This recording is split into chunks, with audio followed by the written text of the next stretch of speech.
Okay, so on to new formulas. So these are shapes that are hopefully familiar because we talked about them in an earlier unit, so trapezoid, rhombus, and kite, but we didn't actually go over how to find these areas necessarily earlier on in like middle school or elementary school.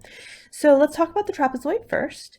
So before we jump into the formula, there are some parts to this trapezoid we want to label. So remember the trapezoid, what makes a trapezoid a trapezoid? It has exactly one pair of parallel sides. Those parallel sides don't have to be the same, and in a trapezoid, they're not going to be congruent. Because if they were congruent, we'd suddenly make this a rectangle, which is a whole different shape, right? So we have two different bases. It doesn't matter which one you want to label B1, but I'm going to label one B1 and the other B2 to represent base 1 and base 2, which are two different lengths. And now one really important measurement we're going to measure now is the height. Remember, the common theme between bases and heights is it has to be perpendicular. So if I draw in this distance between B1 and B2, this is only the height if it is perpendicular to B2 as well as B1. And you can draw that anywhere you want along the bases, as long as it makes a right angle with both the base on top and the base on the bottom, or B1 and B2, it's the height. So what's the area formula here? Area is 1/2 of B1 plus B2 times h. Or if you want to write this as a fraction, area is B1 plus B2 times h all over 2. They're the same formula, they give you the same answer. You pick whichever one you're more comfortable with. Okay? So just to define the variables, let me write this down. So just wrote down what I mentioned before, B1 and B2 are the parallel bases, and h is perpendicular to both bases.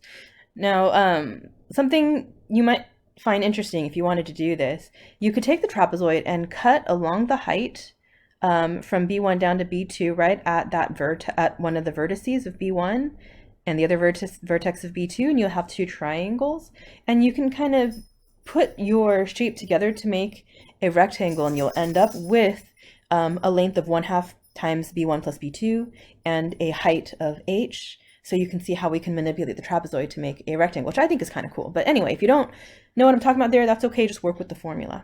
Okay, so rhombuses and kites are a little bit different. So now we're going to move away from base and height.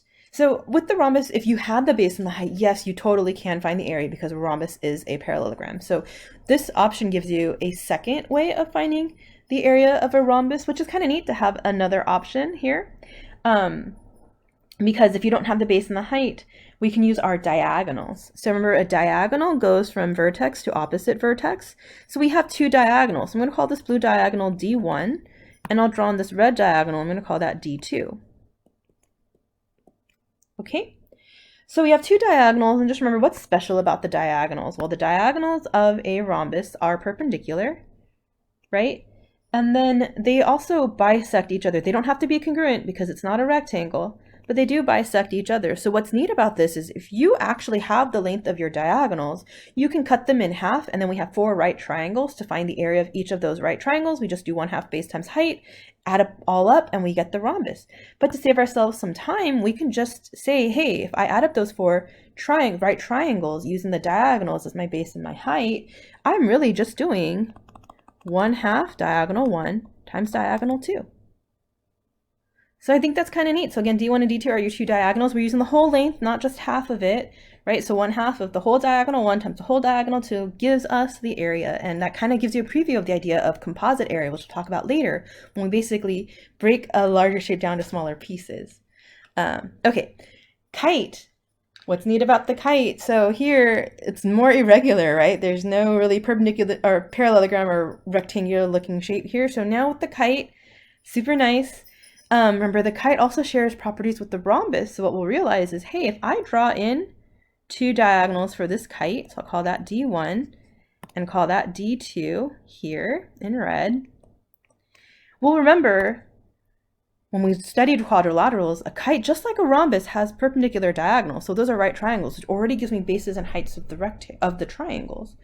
And what's cool about this is, remember, the top triangle in this shape and the bottom triangle in this shape are reflections of each other, so they also are congruent, which means this D2 is also being cut in half. So we can just look at this as the sum of 2 large triangles where the base is D1 and the height is 1/2 D2. Adding the 2 triangles together, we're going to notice, hey, kite, just like a rhombus, area is 1/2 D1 times D2. So once again, D1 and D2 are the two diagonals. So let's go ahead and take a look at how we can use these new formulas with these three kind of newer shapes today. So these are the examples. Example 1, find the area of a trapezoid where B1 is 8, B2 is 5, and H is 6.2 inches. So this one's pretty straightforward. You can just plug it in. If you want to pause right here and work this out, that'd be awesome. And we'll come back and check because we're just using the formula. You might want to decide which version of the formula works better for you. Do you want to write 1/2 B1 plus B2 times H or the fraction version? Okay, so go ahead and check your work with mine. So since we already had our basically, I guess, 2 dimensions, our 2 bases and the height that we needed for the trapezoid, we didn't actually have to draw it. If you want to draw it, you totally could, but just plug in your values into the formula and we should get 40.3 square inches. Please don't forget your units because we need to be able to differentiate between area, perimeter, and later on volume. You do want to make sure you have the right units in every problem. So if it doesn't tell you this is inches, if it just has numbers, go ahead and put in UN for units. So we do have a label for every single problem. Okay? I should also remind you, if you look at part B, we don't always use the formula and solve for area. We can solve for other parts that are missing. What's important is you do have the right formula. So I always encourage you to start by writing the formula down and then plug it in. So that way you're communicating to me or whoever's looking at your work that yes, you did start with the right formula. In case something went wrong, we can say, okay, well, you knew what you had to do to start, which remember is the most important part for me in geometry is you know how to start it. And then if you make an algebraic error, that's kind of a minor issue, okay? So if we take a look at B, we want to find the second base. We know the first base is 23 millimeters. And then we know this height here, because it's a right angle, is 11. And then since I'm given A stands for area, I know I'm using the formula. Area is 1/2 B1 plus B2 times H. And again, if you want to use the fraction version of that formula, go for it. This is the one that I'm more used to using, so I like just writing it out like this. So now we want to substitute in the values where they belong. So area is 231. The first base is 23. We're solving for B2, so I'm leaving that as a variable. And then 11 is the height. And then you just want to play around with your algebra. Do whatever you would like here. There's lots of ways you can approach this. Some people like to distribute the 1/2. Some people like to divide by 11. Totally up to you. Personally, for me, I would multiply by 2 first because I really like to get rid of my fractions if I could. So I'm going to multiply both sides of this equation by 2.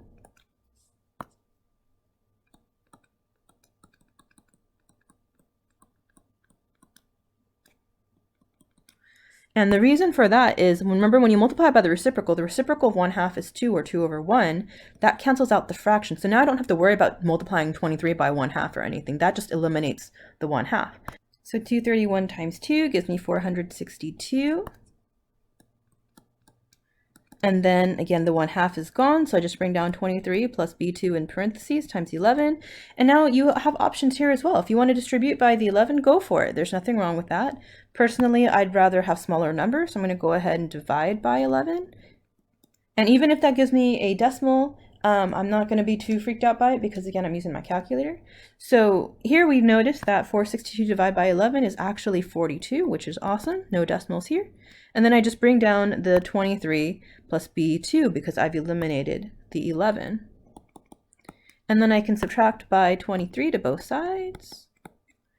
And B2 is equal to 19. And don't forget we need units. So look back at the original problem. It tells us that the sides are in millimeters, areas in square millimeters. So base is a side, so 19 millimeters. We definitely want to have our units.